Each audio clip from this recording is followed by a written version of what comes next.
Avant de plonger dans cette histoire incroyable, pensez à vous abonner à la chaîne et à activer la cloche. Ici, chaque récit a quelque chose à dire, et vous ne voudrez pas en manquer un seul. Elle a expulsé un garçon noir qui voulait acheter une voiture de luxe, mais elle l'a amèrement regretté. Dans une concession automobile haut de gamme de Beverly Hills, Lux Motor brillait sous les rayons du soleil californien comme un écrin de prestige. Le showroom, vaste et immaculé, était orné de voitures d'exception. Ferrari rouge vif, Lamborghini aux lignes agressives, Rolls-Royce aux finitions parfaites. Chaque modèle semblait raconter une histoire de puissance, de succès et de luxe inatteignable pour la majorité. Ici, le luxe ne se mesurait pas en kilomètres parcourus, mais bien en chiffres bancaires qui défilaient à coups de chèques et de virements. Emily Collins, une femme dans la trentaine, au regard perçant et à la posture fière, était la vendeuse la plus redoutée de Lux Motor. Réputée pour son professionnalisme sans faille mais aussi pour sa sévérité, elle connaissait par cœur les habitudes de ses riches clients, leurs caprices, leurs exigences. Emily avait grandi dans ce milieu, une enfance dorée à Beverly Hills, où les apparences comptaient plus que tout. Elle cultivait un certain snobisme, convaincue que la réussite était un privilège réservé à une élite.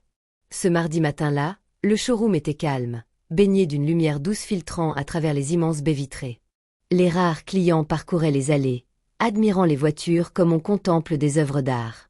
Soudain, la porte s'ouvrit sur un jeune homme. Il entra avec assurance, mais son apparence contrastait fortement avec ce décor luxueux.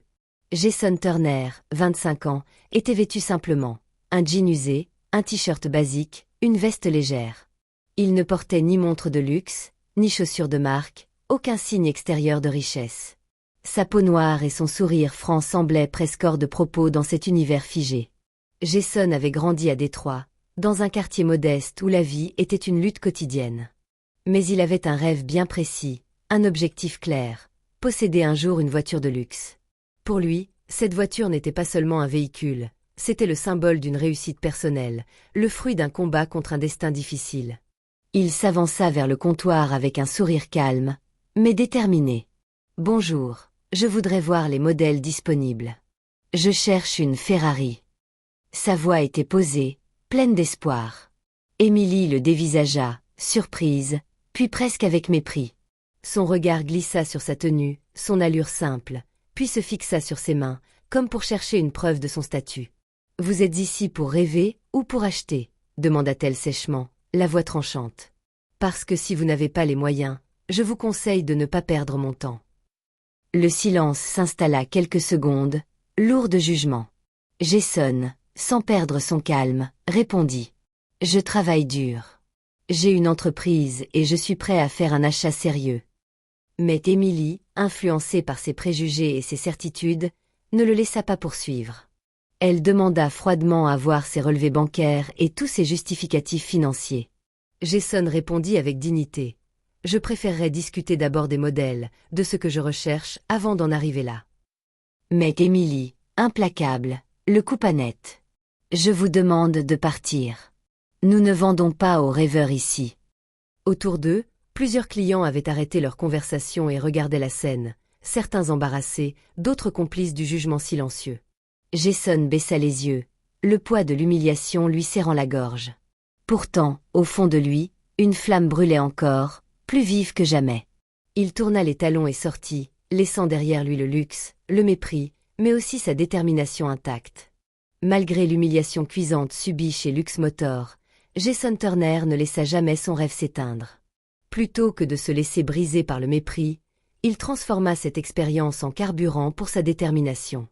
Il retourna à Détroit, là où tout avait commencé, et se concentra entièrement sur son entreprise technologique qu'il avait lancée 2 ans plus tôt. Cette start-up, baptisée SecureWave, développait des solutions de sécurité numérique innovantes, des systèmes intelligents pour protéger les données sensibles dans un monde toujours plus connecté. Jason, passionné par l'informatique depuis son adolescence, avait bâti cette société sur des fondations solides, rigueur, créativité et persévérance. Les journées s'étiraient sur un rythme effréné. Entre les appels avec des clients potentiels, les sessions de codage nocturne et les réunions avec des investisseurs, Jason sacrifia presque tout, ses soirées, ses week-ends, ses moments de repos. Sa vie personnelle se réduisait à quelques instants volés entre 2 rendez-vous. Mais les efforts finirent par porter leurs fruits. Peu à peu, SecureWave attira l'attention des grands groupes, signe que la qualité du travail de Jason ne passait pas inaperçue. Il signa plusieurs contrats majeurs avec des entreprises de renom, renforçant la crédibilité de sa start-up. En l'espace d'un an, le jeune entrepreneur autrefois méprisé avait transformé sa modeste entreprise en une machine prospère, engrangeant des millions de dollars de chiffre d'affaires. Il devint un modèle de réussite, notamment dans les cercles de la tech et des investisseurs, où son nom circulait désormais avec respect. Pendant ce temps, à Beverly Hills, Emily Collins poursuivait sa routine bien huilée. Jour après jour, elle accueillait des clients triés sur le volet, écoutait leurs demandes avec un mélange d'ennui et de condescendance, traitant chaque dossier avec le même détachement froid. Jason Turner, un souvenir gênant, une parenthèse à oublier. Il n'était pour elle qu'un jeune homme maladroit, démuni, qui n'avait rien à faire dans cet univers réservé aux élites. 1 an et demi plus tard, un événement grandiose secoua Lux Motor. La concession organisait la présentation officielle de la collection 2025, une soirée élégante où étaient conviés clients fortunés, journalistes spécialisés et influenceurs du luxe. Le showroom, décoré avec raffinement, vibrait d'une effervescence palpable. Les invités discutaient, prenaient des photos, dégustant des cocktails au son d'un pianiste installé dans un coin. Emily, toujours impeccable dans son tailleur sur mesure, accueillait les visiteurs avec son sourire professionnel. Soudain, la porte principale s'ouvrit à nouveau, attirant tous les regards. Une silhouette familière apparut. Ce n'était plus le jeune homme simple et modeste d'autrefois. Jason Turner entra au volant d'une Ferrari flambant neuve, étincelante sous les projecteurs. Sa présence imposa immédiatement le silence dans la salle. Il descendit de la voiture avec assurance, son costume sur mesure dessinant parfaitement sa silhouette désormais imposante. Emily, prise de court, le regarda, mais ne le reconnut pas immédiatement. « Bonjour, Emily. Tu te souviens de moi ?» Sa voix, calme mais ferme, résonna dans le silence de la pièce. Emily, déstabilisée, balbutia à peine. « Oui, je me souviens. » Jason esquissa un léger sourire, chargé d'une élégance froide. « Cette Ferrari n'est pas la seule chose que j'ai achetée. » Il fit une pause, laissant le suspense s'installer. « J'ai récemment acquis 60% des parts de Lux Motor. » Un murmure stupéfait parcourut la salle. Les invités échangèrent des regards incrédules. Emily sentit son monde basculer sous ses pieds, comme si le sol s'effondrait sous elle. Désormais, Jason Turner n'était plus seulement ce client audacieux venu défier les codes du luxe. Il était devenu le propriétaire majoritaire de Lux Motor, détenant 60% des parts de la prestigieuse concession. Sa réussite fulgurante avait bouleversé un univers figé dans ses traditions et ses habitudes élitistes. Dès son arrivée aux commandes, Jason entreprit une transformation en profondeur. Il modernisa la structure, introduisant de nouvelles technologies pour optimiser la gestion et améliorer l'expérience client. Mais, plus important encore, il insuffla une nouvelle vision, plus inclusive et respectueuse. Fini le temps où les préjugés et l'arrogance régnaient sans partage. Jason recruta de jeunes talents issus de milieux divers, convaincu que la diversité était une richesse et un moteur d'innovation.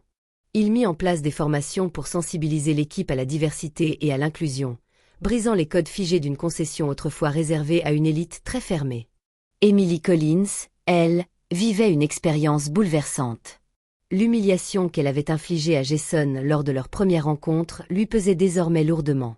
Voir ce jeune homme, autrefois méprisé, devenir son supérieur, dirigeant la concession, la confrontait à ses propres préjugés.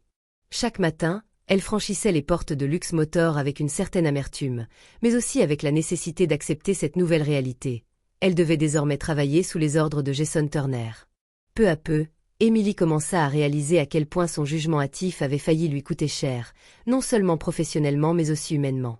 Elle avait laissé le poids des apparences obscurcir son jugement, fermant la porte à une collaboration fructueuse avant même de la commencer. Mais Jason, malgré son succès éclatant, fit preuve d'une clémence et d'une élégance remarquables. Il ne chercha jamais à humilier Emily publiquement. Il n'y eut aucune revanche ostentatoire. Son succès parlait pour lui, éclipsant les erreurs du passé sans qu'il ait besoin d'exercer un quelconque pouvoir pour les rappeler. En parallèle, fidèle à ses valeurs, Jason lança un programme inédit au sein de Lux Motor, une initiative destinée à aider les jeunes entrepreneurs issus de milieux modestes. Ce programme offrait non seulement des financements, mais aussi un accompagnement en mentorat, permettant à ces jeunes talents de rêver, de créer, et surtout de réussir, indépendamment de leurs origines sociales. Un jour, alors que le travail avait commencé à rapprocher Emily et Jason, cette dernière prit son courage à deux mains.